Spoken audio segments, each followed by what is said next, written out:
И покрај сите напори да се намали трошењето на нафта, Американскиот петролејски институт вели дека апетитот на Америка за нафта ќе расте.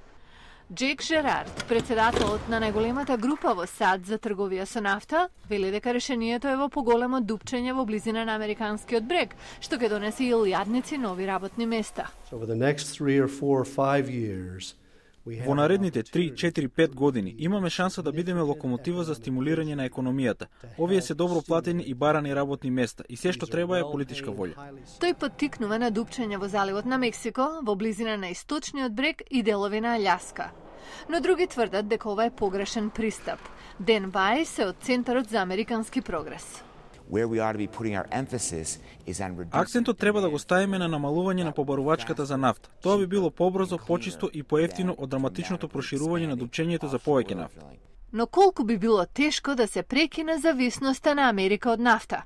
Стручњаците велат многу. Алтернативата на ставањето на нашите луѓе назад на работа е да се зголеми нашето подпирање на други форми и извори на енергија и веруваме дека најдобра солуција е да се развие американска енергија за сите американци. Вајс е скептичен на проекциите на индустријата за работни места и профит. Тој вели дека долар за долар има поефикасни начини да се креираат работни места. Кога се работи за работни места, инвестиција од $1,000,000 во чиста енергија како соларна или од ветер може да креира 4 пати повеќе работни места од инвестирање на истите пари во нафтено производство. Во меѓувреме, републиканците стануваат значајна одлучувачка сила во Конгресот, а цената на сировата нафта расте. Сето тоа го зголемува притисокот на администрацијата на Обама да го прошири нафтеното производство.